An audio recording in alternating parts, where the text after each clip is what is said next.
All right, I'm going click and go live right now. Yay! Just give it a minute to say Karen's hello. getting all excited. I know. Woo! All right, everybody, we're just going to give you another second to make sure that we've got everybody here, but we're going to go live and I think we're ready. We good? Yes. Let's do this. All right, guys, it is our 27th ASC webinar. I cannot believe that we are on year 3 of these webinars that we've been doing every month. All of this content, it's just amazing. Thank you for those of you who are tuning in from the Accountability Success Circle. If you are here, then definitely say hi in the chat. I see Rebecca and Terry have already got the chat going. For those of you who are in the ASC, remember this is a engagement piece, or an entry into our monthly challenge contest. So you wanna show up. But if you're not in the ASC and you're seeing this on YouTube somehow, some way, welcome. This is the Accountability Success Circle webinar series. We do a webinar every month and share it with everybody so that you can see some of the amazing things and amazing conversations that we have going on in the Accountability Success Circle, which is a community that is focused on helping people get stuff done and have fun while doing it. So this month, our theme, because we have a monthly theme every month, is kindness. And we are going to be facilitating a discussion today called Unleashing the Power of Kindness Through Community, Fun, and Play. And we have one of our amazing ASC members with us as our special guest, Jennifer Jines. Hey, Jennifer, thank you so much for being here. We're so excited to hear your wisdom. And I'm going to just be all official for just a second and read your bio so people know who you are, if that's okay. Absolutely. So, Jennifer Jines is an interactive experience coordinator at Kindagious, so fancy, where she is on a mission to spread the power of kindness through teamwork, fun, and play.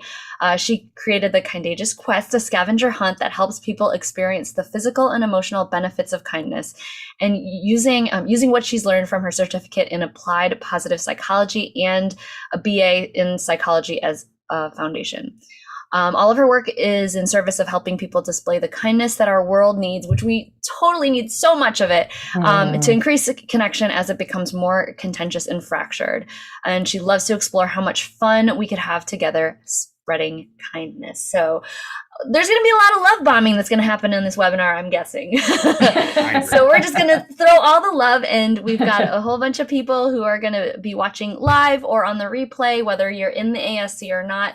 But I will send it over to you guys to take it away to start this awesome discussion. Yay! Yay! Oh my gosh. Yay. So Yay. Welcome, Jennifer. Welcome. Thank you.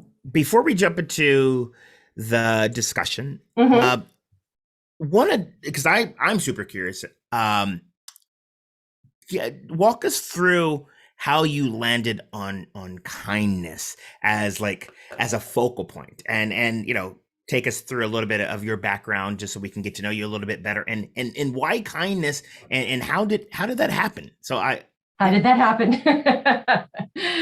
Well, I would say that when I like April said, I got a certificate in applied positive psychology. And one of the exercises was kind of just like looking back on patterns you had always had, or just a kind of a through thread of behaviors you've always had. And I just kind of noticed that through my life, I identified really early how people responded when I was being kind. But it felt natural for me. So it was just, I could see, and even especially through secret kindness, which was kind of a weird discovery. I kind of like that feeling of, oh, it could have been anyone that did this. It just felt really, expansive to me. And I was very mischievous, which is why I found a way to make scavenger hunts part of what I do for a living. So so it was just kind of through that exploration of things that have always been a value of mine, or just things that have always kind of lit me up. It kind of lit me up to see other people responding to that. And sort of the other piece to that was I had noticed this sort of anecdotally, but to hear the research on loneliness and how prevalent it was and how awful it was for your mental health, for your physical health. And that just kept coming back to me, and how we could take the two and put them together. And that could be, a way to attack this problem of loneliness and figure out a way to, because we are wired to be connected to each other. So I just found it just a beautiful pairing between what was just kept coming up in my life anyway, and a problem that is, we're having worldwide prior to the pandemic.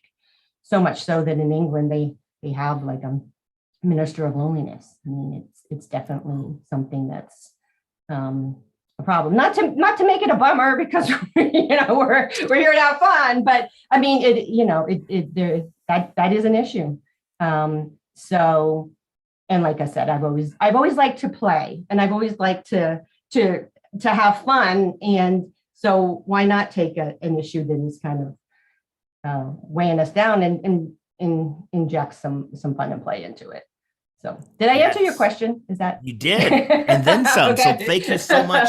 And that is a perfect sort of tee up into the first thing definitely want to talk about is the whole thing about loneliness. Do you mind sort of touching on that of what have you learned about loneliness, like why loneliness is the problem? And I totally we're talking about kindness, and it sometimes is like, oh, so it's a bummer to talk about that. But I feel like it's important to get that out of the way and talk about, the elephant in the room, so that we can get into the antidote. So if you don't mind. Sure. Well, and to rip off that for a minute, and then I will answer your question. The other thing that I came up with is there are real barriers to being kind. And you think, oh, kind, everyone can do that. And what's wrong with me because I don't feel like being kind right now, right? So to address what might be stumbling blocks for people will help you access it, right? So anyway, the research is that, being disconnected loneliness is a state of mind, because you can be in a group of people and still feel lonely. So loneliness is, I don't feel connected. It could be physically, I am not in physical space with other people, or it's, I am just not connected on an emotional level to other people. So that's an important distinction to make, because the difference between loneliness and solitude is I've chosen this, I'm enjoying this, I'm getting something out of this. And I find this to be a pleasant state to be in. Loneliness is, I wish I was connected to other people or to an idea or whatever. And because biologically we are, which I said before, we are wired to connect, and to be in an extended state where that is not happening starts having biological effects on the body. And it is, the research is that it's worse for you than smoking, which was really kind of eye-opening to me, that sure, we all know it's a bummer, but to know that there are physically things happening in your body when you are in that state is, like I said, kind of got my attention. And then to take the kindness piece and marry it with that, when you have kindness, it has all kinds of wonderful biological effects. It lowers your blood pressure, it raises your immunity, it raises your pain threshold, it has heart health benefits. I could go on. So all the ways that loneliness is depleting your body, kindness can replenish it on a physical level. And they even did a study that, if you're at the doctor's, even if they take their hand and put it on your shoulder for 10 seconds or something, it lowered the blood pressure and it raised the thing. So it doesn't even need to be these big grand things. It's even the little small things that are going to add up and have this cumulative effect on the body, and obviously then on the spirit, right? So, yeah. And wow, that is, it's so profound. Like, just thinking about what you mentioned, I wrote down, loneliness is a state of mind. It's, Mm, the fact that you don't feel connected. yes. And it's very ironic considering that as a species, we are ever more connected, so to speak, Yes. than ever Right. before. Right. And yet Right. people are still feeling Right. disconnected. Right. Right. So there's even a quality to the connection, or I don't know what the opposite of quality, disquality. I don't know, I'm making up words. But and that kind of figured into the barriers for kindness, because we're in this super fast, super connected, and I'm going to put that in quotes, world, which on one level, yes, we are, but sometimes the quality of that connection, it's not deep, it's surface level, it's the Instagram and the Facebook, it's the highlight reels, it's the whatever. There are beautiful opportunities to dig in with that, and the accountability circle is a great one. There are places to connect where you can, but there is a lot of superficiality to the connections, right? Oh, I saw your picture on Instagram, everything's great, but maybe, obviously that's not the case. So just as technology advances, it's almost like to our detriment as far as a genuine connection standpoint. If you are intentional, of course, you can find it, but a lot of people don't experience that. And I think it's going to be fascinating. I think we're in the period now and going a little bit forward to look back and study what has all this social media or all this connection, what has that done? Because it's definitely a very mixed bag. I don't want to say it's all bad, because it's not, but it's definitely not all good. And if you think that that's what connection is, as opposed to deep entwinement in someone else's life, and like a really connected in a way that is meaningful. As I say, I'm seeing people in the psychology world disconnect from social media because they're like, we don't like what we see. We don't like what we see with how it's affecting, especially vulnerable people, whether it be teenagers or trans youth or Black youth or whatever. It's especially in populations where likes are how you value your worth, right? Likes and connection, and I posted this and you didn't respond, you don't like me. And it's real. It sounds silly, but it's not. It's really going to people's sense of worth and belonging, which is a core thing we all need to thrive, is to feel like we belong, right? To something, to somebody. So anyway, yeah. I think I tend to go off on tangents, so feel to rein me back. Yes, you're doing amazing. You're doing amazing. And that's a great point.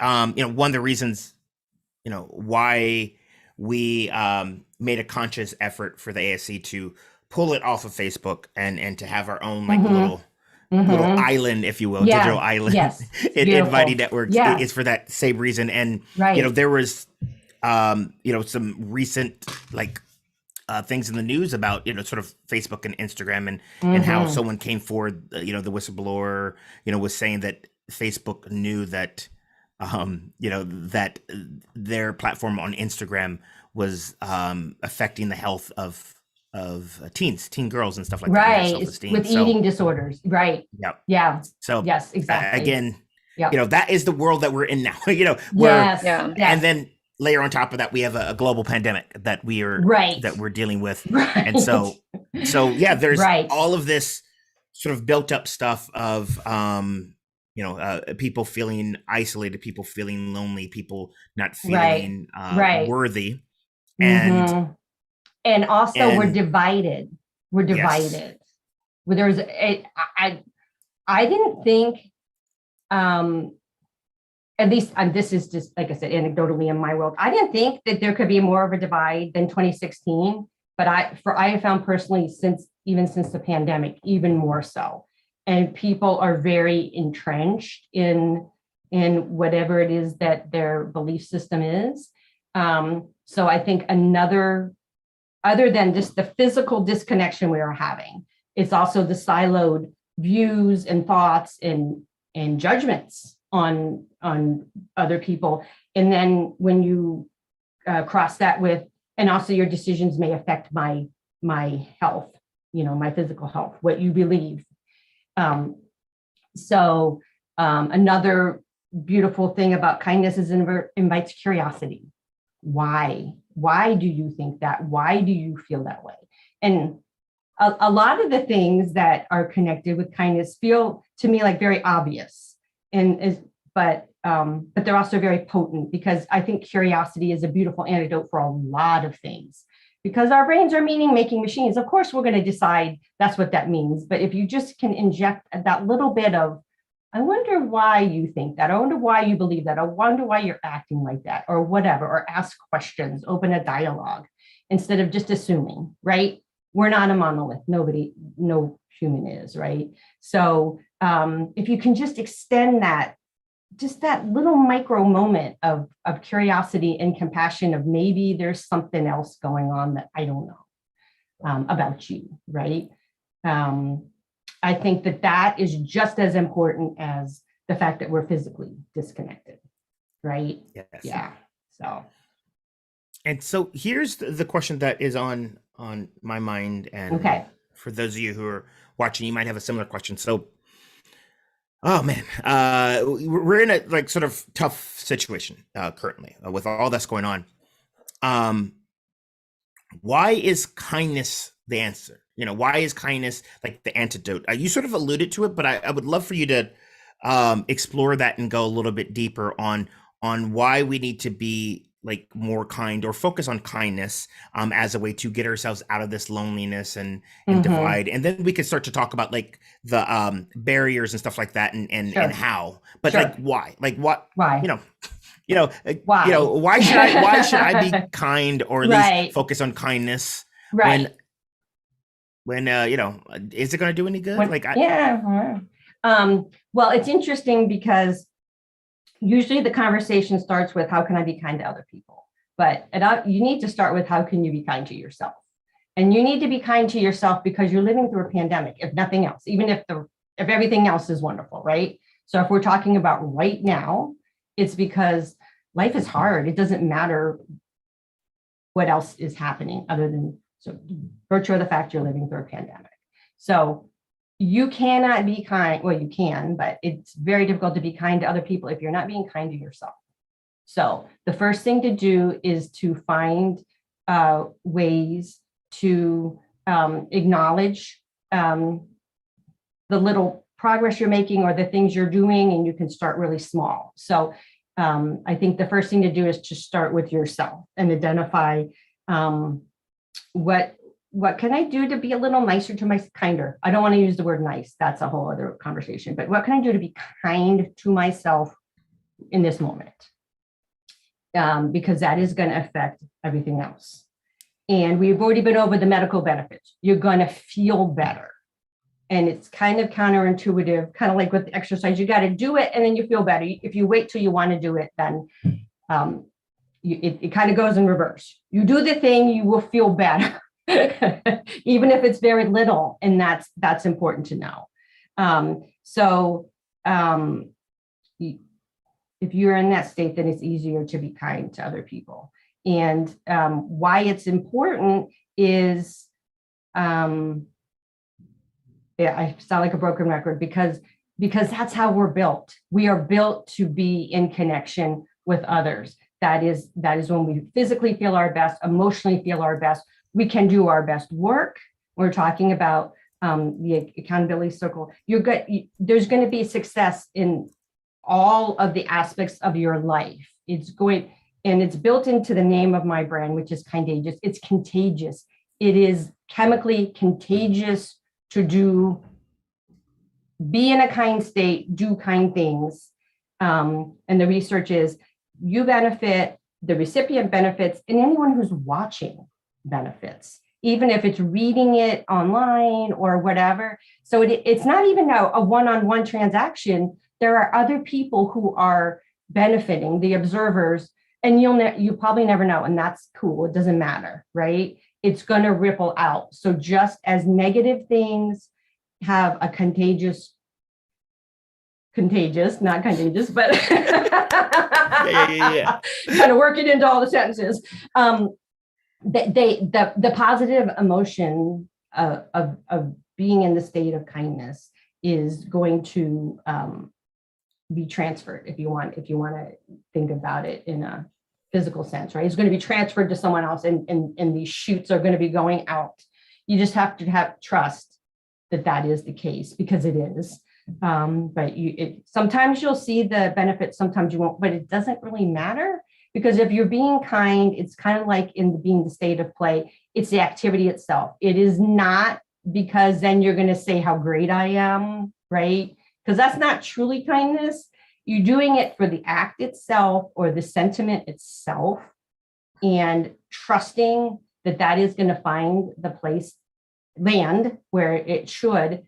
And it's not really kindness if you're expecting some sort of payback. It's nice, but pure kindness is just doing it because you want to. It feels good. Yes. For you. And it's okay. You hear about the helper's high. Oh, then that makes it selfish. No, it doesn't. Why is it bad to feel good if you are also extending goodness? There's nothing wrong with that. And kindness is seen as soft and weak and almost feminine. So that's something that needs to kind of be addressed. Do you know who Justin Baldoni is? No, please enlighten us. Well, he's an actor, but he has this podcast called Man Enough. He actually wrote a book called Man Enough, and he's delving into, vulnerability with men and kindness and the softer things, and how that really is so important, and how it's been relegated to, feminine and whatever, and to delve into that. And that actually is strength. What's been seen as weak and that's my word. Yeah. that really, no, that's strength. Kind can have a gritty nature to it. It's different than nice. Nice is what society expects, and the thing that you do that, not to make waves or whatever, but kind is true. And it might be saying to someone, a close person, I don't think the way you're going about certain things is probably productive for you, or whatever, right? It's true. It's the truth. Nice can be kind of veiled in social norms or whatever. But anyway, so the question was, why now? Because we've discussed the physical disconnection, the entrenched views, and because it's just in all of our best interests, right? We are all in the same situation, regardless of our individual circumstances. And in order to kind of emerge out this other end, it's going to take everyone embracing. I don't have to like you. I certainly don't have to love you, and I don't have to agree with you, but we need to be kind, right? Or I don't know what. Yeah. What I love about this, because we talked about how we have a challenge with people feeling disconnected. Yeah. And yes, there is this quote unquote perception of kindness as a sort of soft thing. However, on a physiological level, hearing what you're saying, I'm really seeing the connections with kindness and connection, because it is, doing something almost like to sort of bridge the gap. And when you are kind, because of the effects, the ripple effect, if you will, it does the thing that we talk about here in the ASC a lot, creates that dose. Dose is the acronym: dopamine, oxytocin, serotonin, and endorphins. Absolutely. So it's necessary. And so, I agree. There needs to be, just some work of, sort of reframing that of like, this is important, and it doesn't, you're not going to be seen as weak. And I love how you mentioned, the fact of like, you need to take care of yourself. And the act of doing it, is enough. You know, it doesn't have to be some of these things where it's almost like I forget the word, like almost like a vanity thing, you know, like when people are like sort of posting on social media, hey, look at me doing this. Right. Or like I Right. forgot the term that people are using, but nonetheless, like Signal, yes, thank signal you. virtuing. Signal virtuing. Yeah, thank you. Yeah. Yes, that's the word. Yeah. Virtual signaling. So but anyways, so since we have that nailed down, Yep. like I think it's important to like start to understand, like, because you talked about what kindness is, how like how can we start to be kind? Like, what are the actionable steps? And I think it's important, you know, to understand, like, you know, what are the things that keep us from being kind? Because you sort of mentioned that, and so I think that's important for people to realize as well. Yeah, and thank you for mentioning dose. I'm like, I know there's something else physiologically. I'm not so the yes, all the hormones is definitely a really important piece of all of that. So all three of us have been to something called the World Domination Summit. And I went a couple years ago and I got this really amazing insight through things not going well. We just got, usually in the moment, it's a bummer, but it was just this beautiful nugget of learning. So I have this thing I do called Kindness Quest, which is the scavenger hunt and going out and doing the kindness things. You're interacting with strangers. And there were 3 teams. And on the team that I was on, didn't go that well. And in the moment, I was like, oh, this is terrible. Well, what happened was there was somebody on the team who was trying to be kind in a way that did not feel organic to her. And so it's really a really important question that you asked, how to be kind. Could just take a step back and say, what does that mean to me? Because there is no one way to be kind.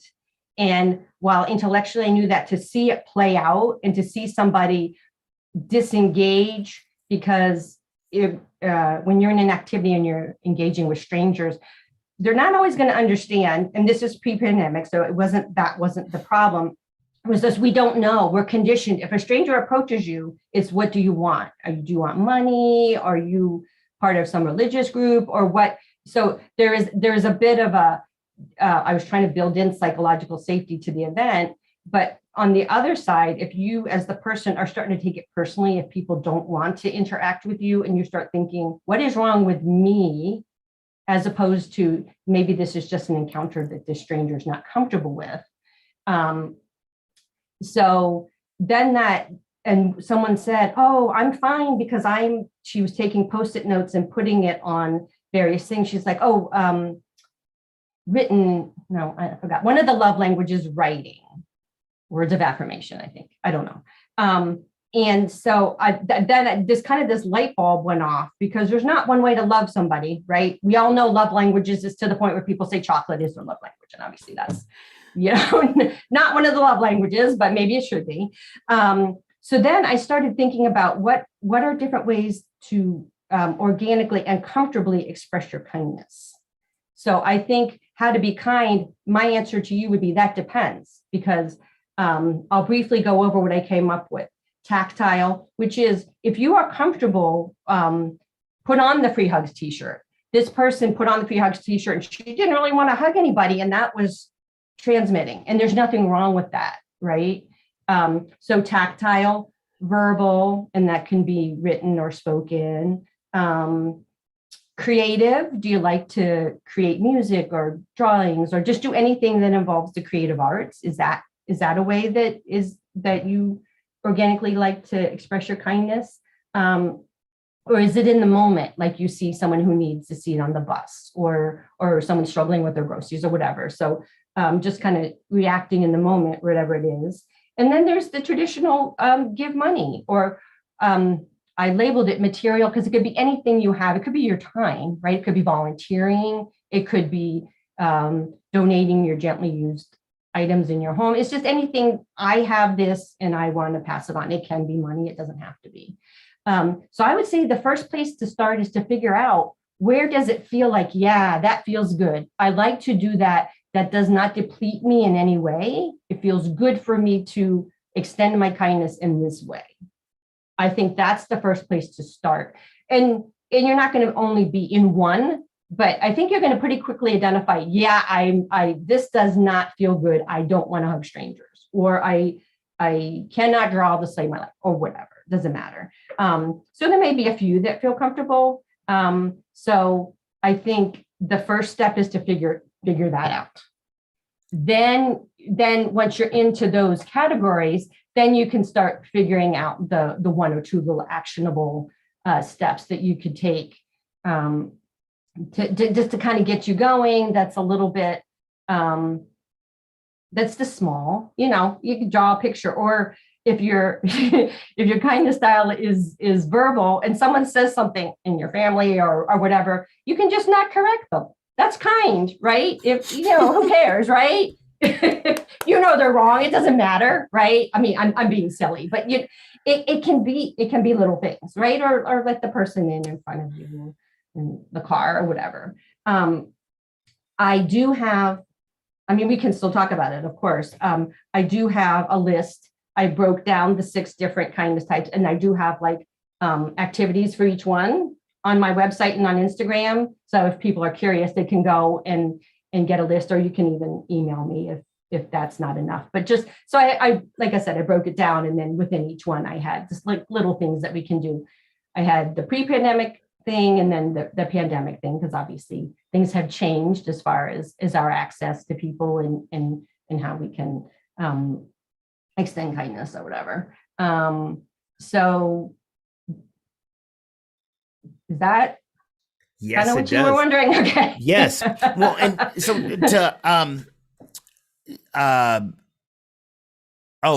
real quick before I go into that, Rebecca in the chat said, "Oh, good one. It's tricky not to correct my dad, but I would take that on." Yes, that is a great chat. Thank you for again, sort of breaking these down into little things and such a great variety, because a mentor of mine once said, "Gary, do you want to be right or do you want to be happy?" And I have to ask myself that. I was like, I know. Yeah, I know. By correcting dad,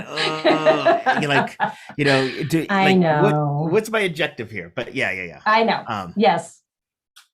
Yeah, that's an interesting one, isn't it? Because I think that's a lot of us can relate to that. It's just, yeah. I was going to say too that just that whole, deciding to engage in something that could be conflict and choosing not to is not just being kind to that other person, but it's kind of being kind to yourself, because then you are saving yourself from the anger and the I want to say conflict again, but the types of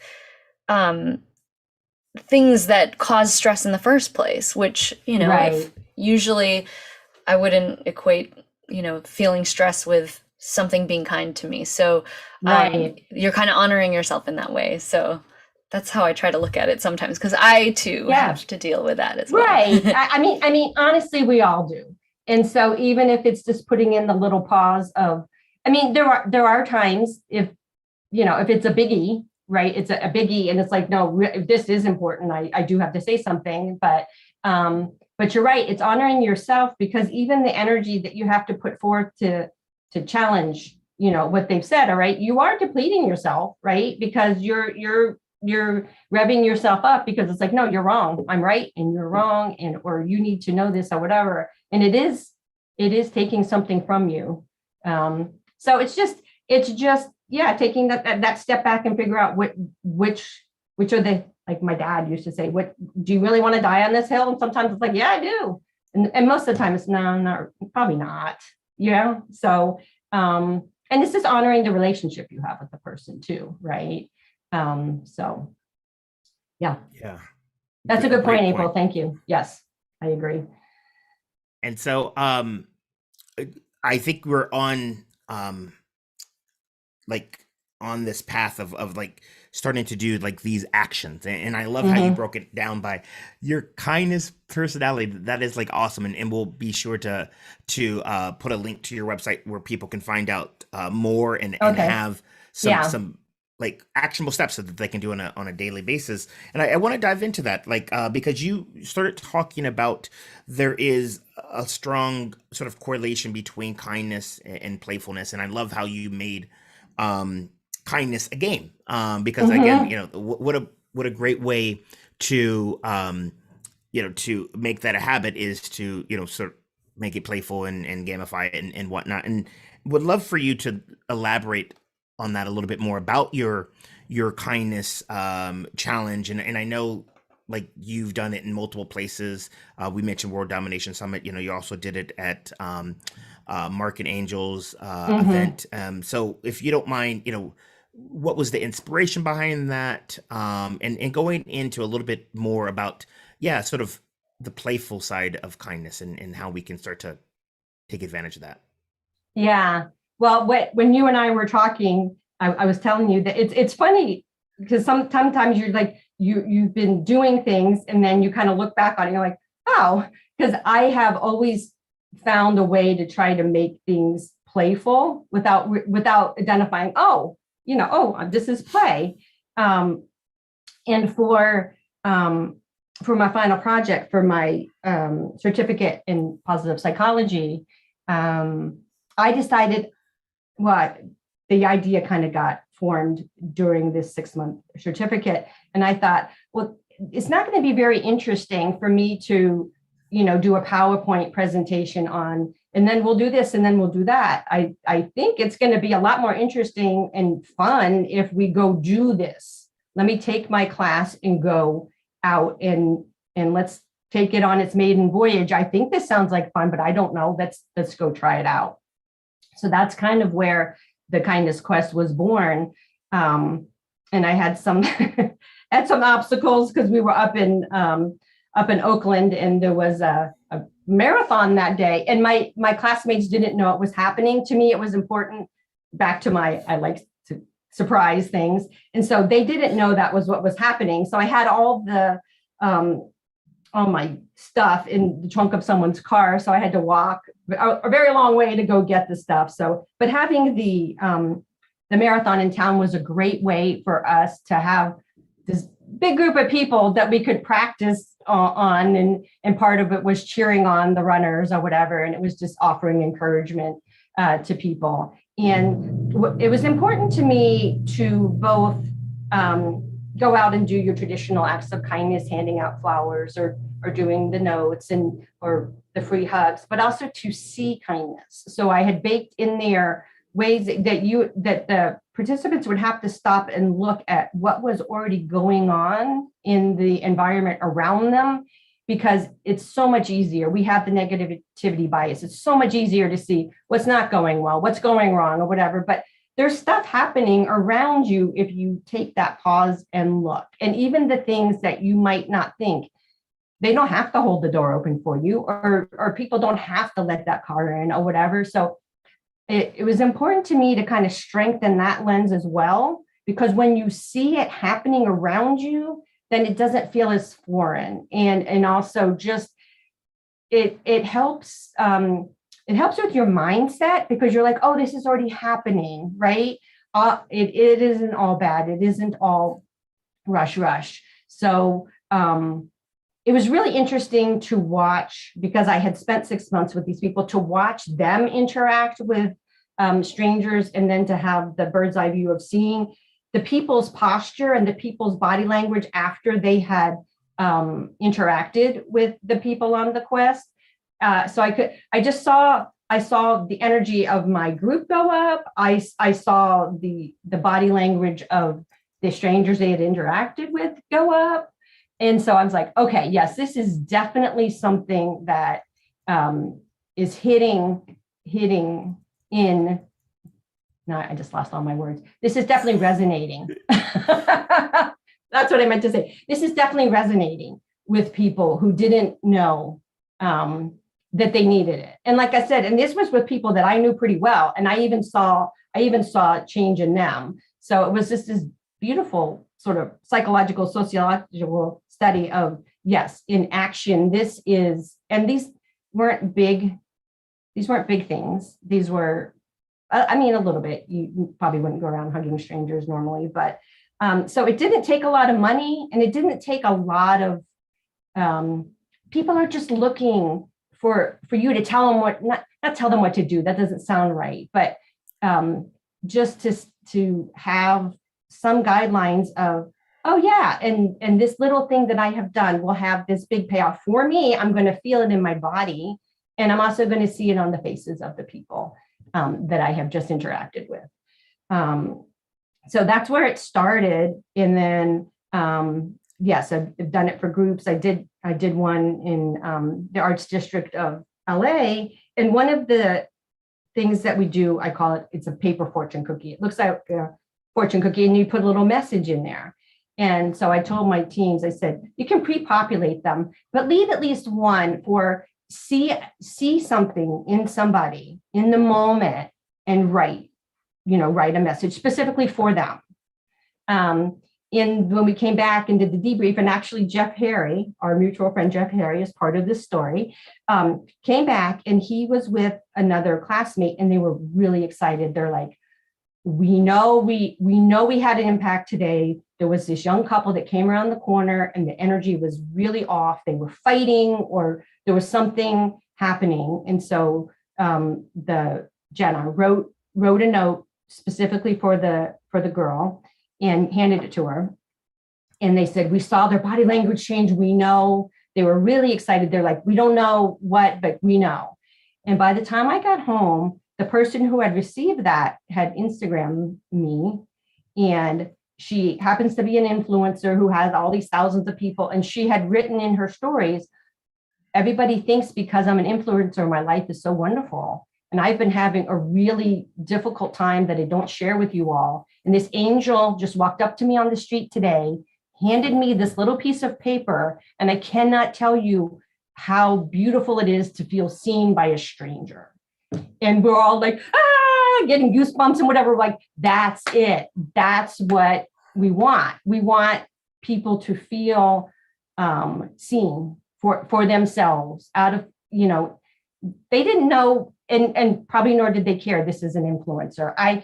In retrospect, I happened to know her. She was a young actress on a TV show. It didn't matter. It wasn't about that. And she felt that genuine connection. It's not about you recognize me because we're in LA and I'm an actress. No, you saw me, you handed me this, you walked away. That was the end of it. So that's just that is what I'm going for. Yay. Because that's the power it can have, right? Yeah. And then she shared it. She was like, I need people to know that this is what's happening. And this is what you can do with 5 cents of a piece of paper, right? It isn't spending $1,000. It isn't blah, blah, blah. It can be like these little things that we can all do. Like Jane McGonigal in her game theory, drink a glass of water. I mean, that's not going to make you kinder, but it can start with these little things, right? So once again, I'm hoping that I am answering your question. Yes. The stories drop into my brain and I just kind of go. So yes, anyway. No, I love it. And what I love is the tiny, like how it's so tiny, and how the other thing is you have no idea what people are going through, like, right. What they could be going through. Yep. And one little act can be the difference between, just making someone's day. And it's interesting because what you mentioned, like the negativity bias, like that we all have, is just all part of being human. Yeah. And there's just so many things that we go through in a day that we interpret as negatives, like, oh my God, that person just cut me off, or oh, look at this, or they judging me and stuff like that. And so and they say the golden ratio is like for every negative thing, like, what is it? Like you need 5 positive things to counteract that.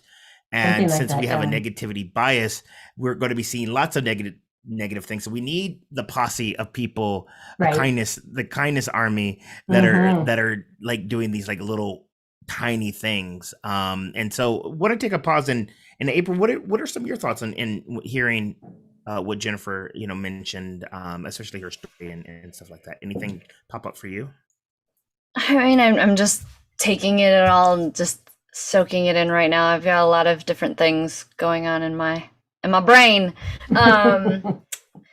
But there's, for me, I keep on thinking about, and this may or may not be related to our conversation, or maybe it'll take it in a different direction, but there's this piece of, and what I keep coming back to is this idea where, for me personally, I feel like the opposite of kindness comes up in some sort of form of judgment.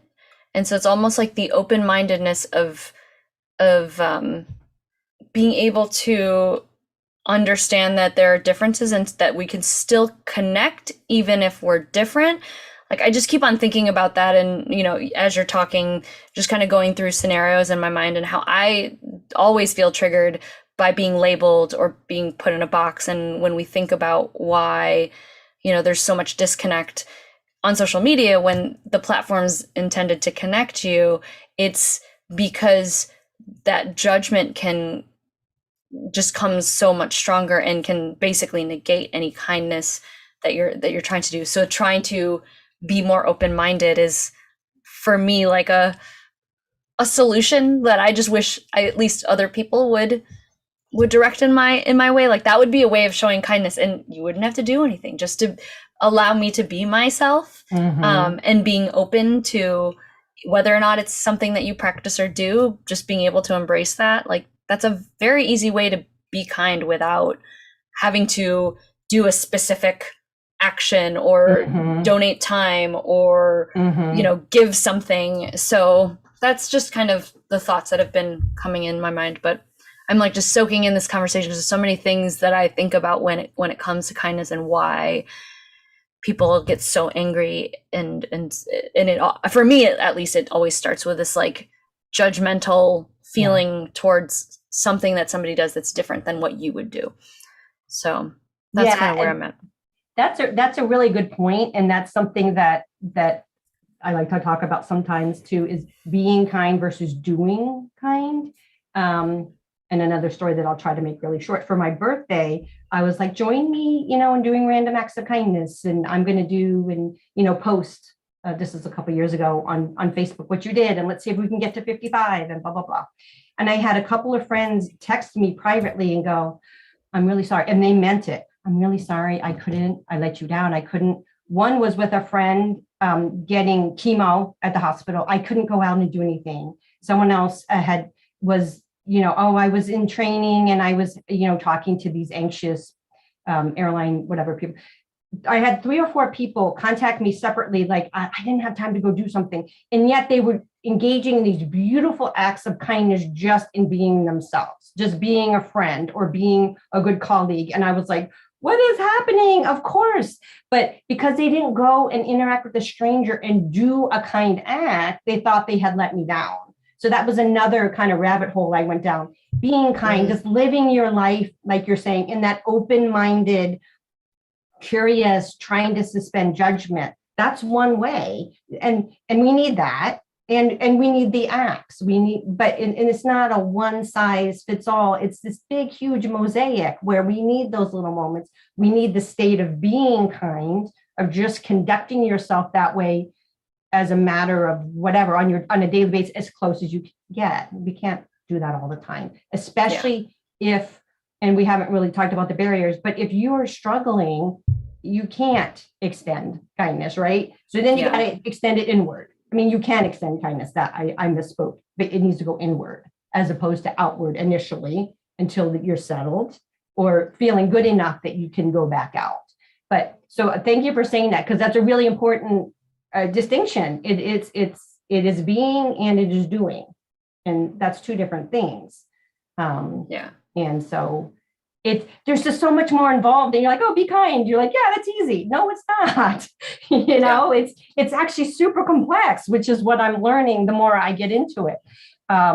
So, and then when you see, hear the barriers or just like all the different things, the negativity bias, like how it's kind of funny how we can even get there. It's like hoop, but it's so rewarding, and it's so worth it that you can, but you got to be realistic about what you're up against. Yeah. I think. So, Absolutely. Yes. Yes. And for those of you who are watching, whether you're watching live or the replay, I'm curious for all of you, you know, from what you heard, what are some of the things that you are going to start doing? I know for me personally, I love the idea of these like little fortune cookie things and leaving these like little notes and whatnot. And just out there and doing like little things like, again, I love this perspective, and thank you for bringing this, Jennifer, talking about how it doesn't have to be this grandiose thing. It can be Right. as simple as not correcting someone or Mm. just being there, but the fact that it in the act of doing it, you're receiving for yourself. And so I'm saying, why not be greedy in that regard Yeah. of spreading more kindness? Right. Exactly. Yeah, exactly. And it's interesting because I have run up against that. Like, oh, well, if you do that, then you're being selfish. It's like, well, first of all, selfish doesn't has this negative thing. If you're doing something that it feels good for you and is benefiting someone else, sure, call that selfish, but that's the wrong definition of selfish, right? If for the self, there's nothing wrong with for the self, right? As long as that piece is in that it is of a pure intention and not the virtue signaling that you were talking about, right? Yes. So, I mean, and if you're virtue signaling, then there's some need that you have anyway, right? So I've studied a lot about trauma lately too. So if you're doing that and you need recognition, then there's obviously also something else going on, right? So there needs to be some self-kindness, because if you're feeling to virtue signal means look at me. And why do people say look at me? Because they don't feel seen or heard, right? That's the what's the impetus for engaging that behavior, right? Because if you're like look at me, something's missing, right? Yeah. Right. So then the kindness, it needs to play in there somewhere. But yeah, tying it to play, it's the act of doing it for the reason. Like I've done the stereotypical, pay for the coffee behind, and people are like, well, you live in an area where people are rich, they can buy their own coffee. I'm like, that's none of my business. I don't know who's in the car behind me, and it doesn't matter. That doesn't affect my kindness at all. And actually a funny story, my son and girlfriend they've moved, but they live about 10 minutes away. And she benefited from a chain that I started at Starbucks, and they have like 12 between here and there. There was no way. And she's like, I was at this, Starbucks, and I got a free one. And I'm like, wait, what time were you there? And it was like 5 minutes after. So she benefited from a chain that I started. So you never know. And it's none of your business anyway. If you're being kind because, you want a certain result, then I think that you're not really being kind. That's my. I feel like maybe that I'm is being judgmental. Sorry, go ahead. I wonder if that is, being kind just for the sake of being kind and not expecting something in return. Right. I mean, it's always great if you do get something in return, Sure. but if you're doing it for the sole purpose of like, eye for an eye, I do this for you, and then you do this for me, then there's an agenda there that doesn't seem to align. Yeah, it's so interesting. And if it doesn't come back to you, then that's where resentment comes in, right? Because I did this, for you and whatever. And the ironic thing is, if you are doing it, and trust me, I'm not an angel, nobody is, and of course we all have our baggage or whatever, but for the most part, if you are operating from a pure space, it's going to come back to you. You don't even have to worry about it. It just is. That is the energy and the nature of it. It might not come back from that specific person in that specific way, but in general, at least that's what I believe anyway. It's going to, it has to, and it will. If you let go of the control of what it's going to look like and where it's going to come from and who it's going to come from and what it's going to look like, it just will. You can't keep putting it out and not have it come back in some way. I've already seen it. I've seen it. I know that to be true. And if there's a way to be kind to yourself in order to get those things that you want, then maybe that the solution for that is to just ask for what you need, which I know is such a struggle for many. I mean, I'm one of the people that struggles so much, but that's when you look at it as not being like, I want something and can I ask for this support or whatever, like that is a kindness to yourself, even though if it feels like it's icky because you feel like you're trying to take advantage of a situation, which is not, not really what we're going for. But if you want something, come right out and ask for it. In a way that feels good. And then, it gives people that opportunity to feed you the kindness that you want, right? Because there's that piece of, I'm going to give kindness, but is it received as a kind act? What if that's something you gave something to somebody that they don't really need?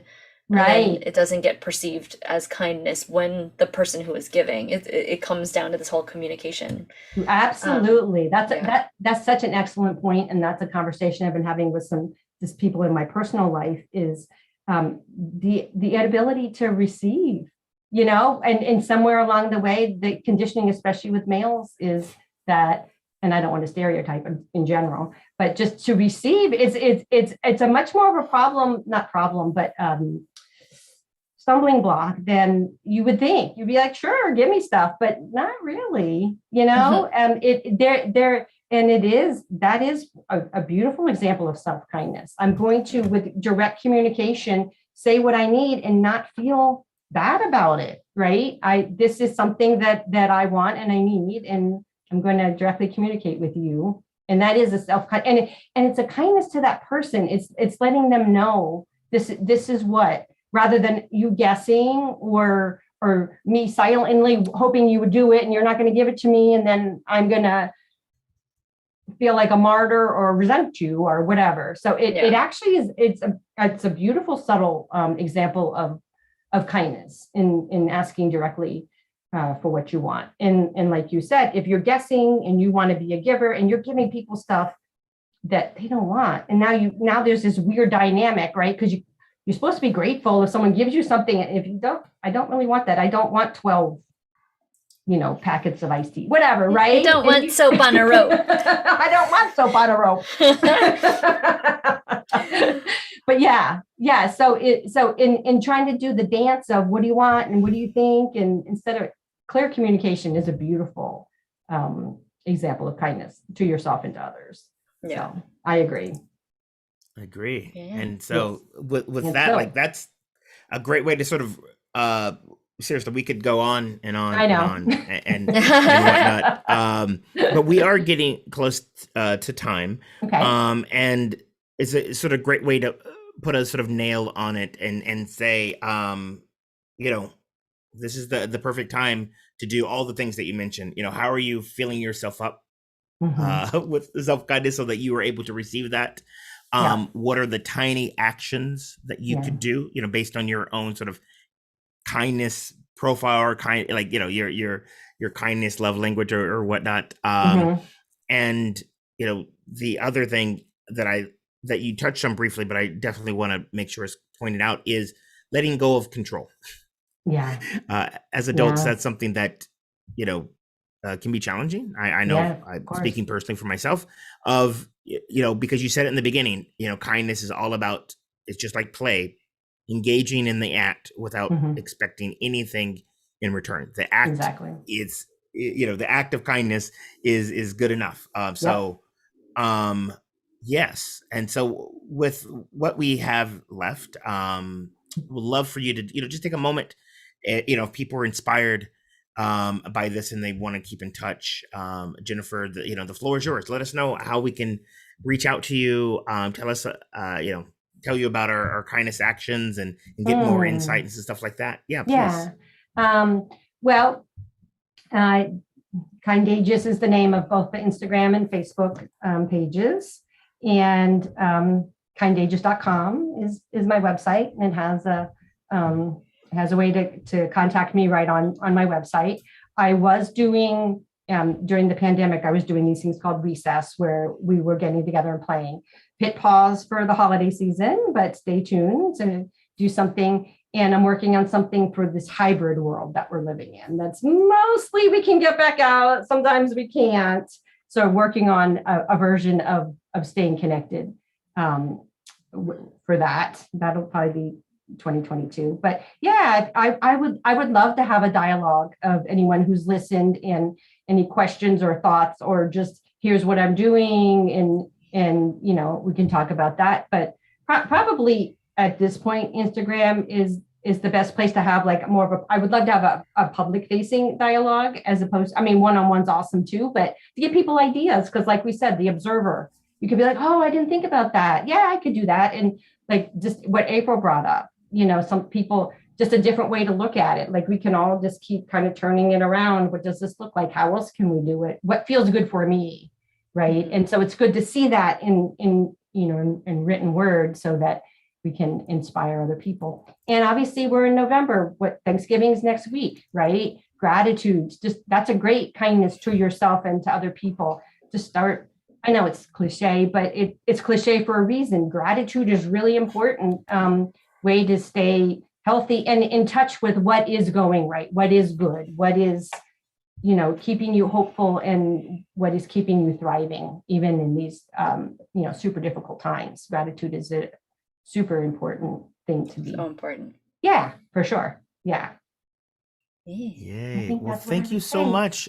You're And thank welcome. you for everyone watching, whether Yes, you watched thank live or you. the replay. You know, Rebecca, Terry, thank you for being here live. And I'm going to turn it over to April to bring us home.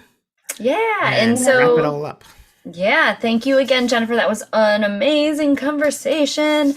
We will, you know, for those of you who are in the ASC, you can search Jennifer up, send her messages there. We can continue to talk about it as you watch, if you're watching this in the replay that gets posted, or if you're, again, somebody who's just stumbled upon this webinar and saying like, what is this? accountabilitysuccesscircle.com. Come check us out. Come join the community. You get to talk to all three of us and many more people. And we'll see you in our final webinar of 2021 next month.